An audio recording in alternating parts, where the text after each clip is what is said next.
máa lọ Skoda. Kò sí ọ̀rọ̀ tí wọ́n sọ tán, gbogbo ọ̀rọ̀ pátá ni wọ́n sọ. Ẹ gbọ́ ṣé lóòótọ́ ní obìnrin MC Oluomo máa kówó rẹ̀ fún. Ẹ gbọ́ ṣé lóòótọ́ ni obìnrin onítíátà nìkan, àwọn obìnrin onítíátà nìkan MC Oluomo ń fowó ṣe láàánú. Ayé ọmọ ayé, èèyàn ọmọ èèyàn. Kábíyèsí Ọlọ́run. Ayé ọmọ ayé, èèyàn ọmọ èèyàn. Èèyàn àbìdí yàn. Wọ́n sọ̀rọ̀ wọ́n ní MC Oluomo àfikọ́ náwó bùlàbùlà fóbìnrin. Ayé ọmọ ayé, èèyàn ọmọ èèyàn. Ojú àmọ́ kan níbi ìkákú ọ̀rọ̀ a máa fi mọ́ lògbòlògbò. Bàbá tètè kú a máa fọ̀rọ̀ yìí ṣètàpá. MC Oluomo mo fẹ́ kó mú ìyàn sọ́wọ́ òsì kọ́ mọ́ fi jẹun. Nínú ẹni tí wọ́n fi ṣe yẹ̀yẹ́ jù láyé, tí wọ́n dọ̀tí jù, tí wọ́n fojú ọlá rẹ̀ gbolẹ̀. Wọ́n jẹ́ wípé tí èyí bá sọkùnrin dáindáin, àwọn ọmọ àtẹ̀bí ẹ̀ fẹ́ kábàámọ̀ pé kí ni bàbá ìwá débi òṣèlú kò wọ́n sàárẹ̀. Òun ní bàbá wa Bọ́lá Ahmed Tinubu, ẹni wọ́n yẹ̀yẹ́ jù láyé tí wọ́n dọ̀tí jù láyé. Lórí Facebook ó dé stage kan bàbá ò lè wo Facebook o. Ó dé stage kan bàbá ò lè lọ nú social media kan.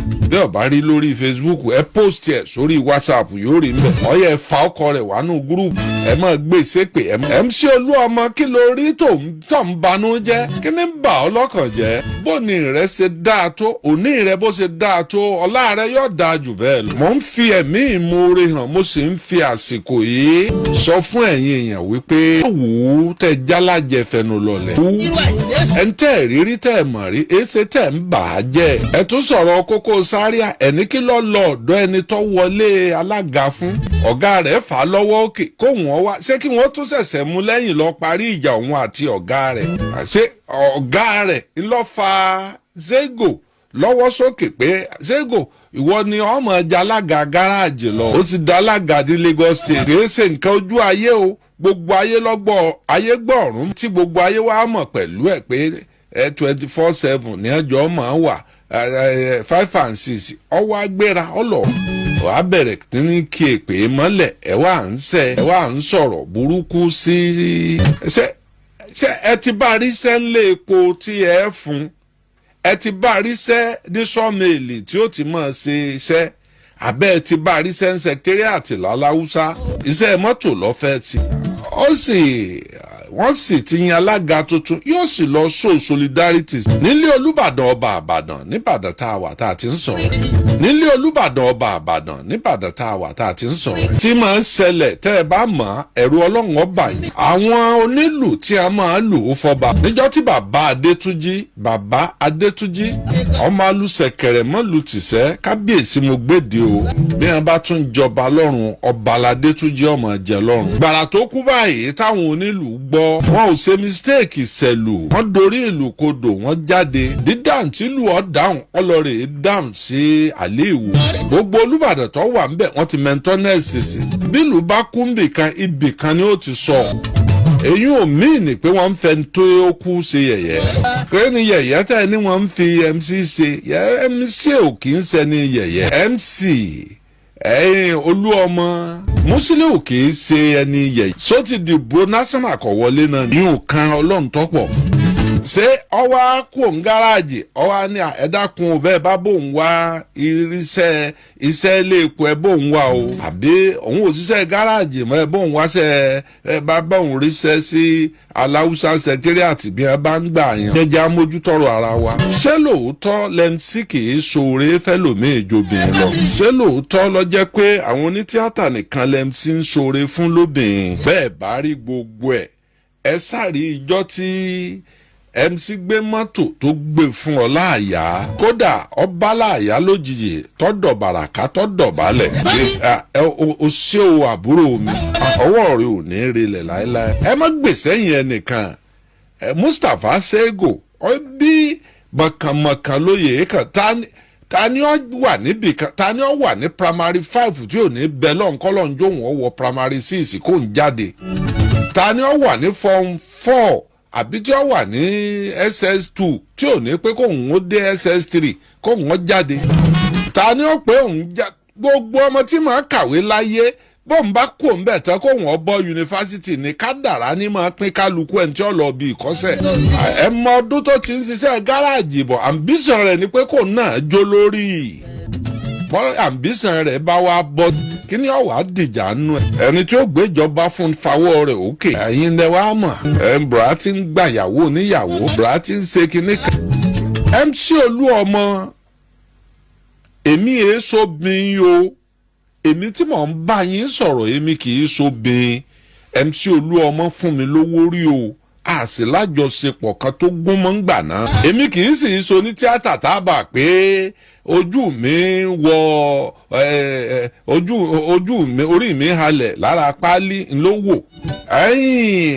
Múkàrè ọmọ èyí wù mí olóńlọ́ǹtì fíìmù lẹ́kọ̀ọ́. ó kù ọ̀sẹ̀ kan tá a sòkú ìyá Gbẹ́ngà Adébóyè lọ́dún náà n ò lè gbàgbé. Múkàrè wà ń ṣe ìnáwó fíìmù kódà bí mo ti ń kánjú bàlàbàlà wọ́n ránṣọ ìyá Gbẹ́ngà Adébóyè wọ́n ránṣọ ti àǹkárá àti Múkàrè àǹkárá méjèèjì wọ́n kó fún mi n ọ̀dà kankan mọ̀mọ́ mọ́kànlá kan bọ̀rùn nígbà wọn ò débẹ̀ àǹkárá mi lọ́yàtọ̀ nù gbogbo èèyàn àṣà àǹkárá òkú ìyá Gbẹ́ngà Adébóyè tí wọn ó ṣe next week ni mo wọ̀. problem ni àwa tó ṣe pé lóde púpọ̀ báyìí bẹ́ẹ̀sì tí ọba kàǹkárá wa ń gbà mí àwọn kó 6 mẹ́jọ wá tí wọn ọba kọ́ ọkọ̀ sí fìlà rẹ̀ láàfin dààmú tí wọn bá kọ́ ọkọ̀ sí fìlà ẹ̀. èmi náà ti agbọ́n ẹ máa táàgì invitation ẹ máa báǹkì bọ́nú fìlà. àwa dé pati ńjọ náà àwọn wíìsù wò lọ́wà ní pati yẹn. Múkà lọ́ọ̀nchì fíìmù Múkàrè wá ń ṣe lọ́ọ̀nchì fíìmù èmi ló pè pé wá bóun ṣe MC èmi àti Ìyábọ̀ Òjó la pàdé ńbẹ̀ ṣé Ìyábọ̀ Òjó ni àbí Rónkẹ́ Òṣòdì Òkè Rónkẹ́ Òṣòdì Òkè lájọ wà ńbẹ̀ èmi àti Rónkẹ́ Òṣòdì Òkè la darí ètò ńjọ́ èmi wá láti Ìbàdàn Rónkẹ́ Òṣòdì Òkè wá láti Èkó àwọn kò ṣe mọ̀ ní èèyàn wọn mọ yóò fún Múkà owó tó tówó ló fún Múkà jọ láì tọrọ owó láti ilẹ̀ mi kì í ṣe ẹni tí ṣe MC tí ó mọ̀ pé èló ló fún mi nǹkan ọba àpò rẹ ọ̀gá mi ò fi kọ́ mi bẹ́ẹ̀ ń ò sì máa ṣe. láì tọrọ owó láì ṣe nǹkan kan ó ní ẹbùn pé ọ̀nkú yẹn wá ó ní ẹ pé bùrá yẹn wá ẹnìkan wá bá mi bí mo ti ń sọ̀rọ̀ pé MC ní yọjú sóò ṣeré oníbọ̀dà àmọ́ ń gbádùn yín péjọ mẹ́ta sà gbogbo lé ńkọ́ ó ní mo ti ń kí yín láti ẹ̀ka ẹ̀ wo bí tí mo ní mo fẹ́ fún yín ní nǹkan ni ọba tó dá mi ọgbọ́n tí mò ń sọ lálẹ́ tí n bá fi parọ́ ẹlẹ́dàá rẹ̀ náà gbọ́ ẹlẹ́dàá gbogbo ẹ̀yin tí ń gbọ́ mi lálẹ́ ẹ̀ mo fẹ́ fi òpin mo fẹ́ ẹ dákun lẹ́vù tọ́lọ̀ ń gbé mi sílé ní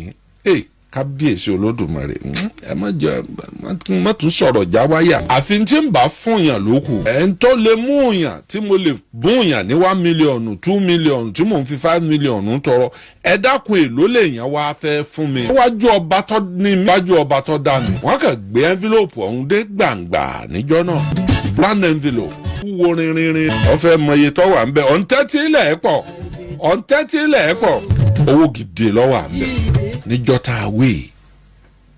tá a wé ọba tó dá mi ń gbọ́ mo ti rí pé ó nú ọkọ̀ mi o ṣùgbọ́n gbogbo ń tó wà lára mi níjọ́ náà 13,000 ni ẹgbẹ̀rún 13 níbẹ̀ lára mo lè lówó ń báńkì o lè lówó ń lé o ó wà lápò mi tó bá mi dé pati 13,000 ngbà tí mo tu owó wò mo lọ nú ọkọ̀ tí mo tu envelope wò ọba gbé ọ̀dà bẹ́ẹ̀ síìtì títí mo ti rò pé n bá ti ṣe balabalabala tán mo tún kónú ọkọ̀ mọ́ ń padà bọ̀ ń bàdàn owó tí mo rí ó fi mí lọ́kàn balẹ̀ ńjọ́ náà kódà Èkó mo sùn Ìkòròdú mo lọ́ọ́ sùn ẹ dákun àkọ́kọ́ nù ẹ̀kejì MC Oluomo ó fún mi lówó láyé táyé kọ́rẹ́ǹsì ní sílé rẹ̀ ń bàdàn ó pe gbogbo èèyàn MC Oluomo náà wá ó kí i mo ló kù náwó ọjọ́ ò ní tán lọ́wọ́ rẹ o ó tún di another one ìgbà bírú eléyìí bódò bá ń gbé e lọ wàláhì tàláhì súnmọ́ bíláhì làṣìlá bẹ́ẹ̀ bá lè fi kenú gbé e bẹ́ẹ̀ bá lè ju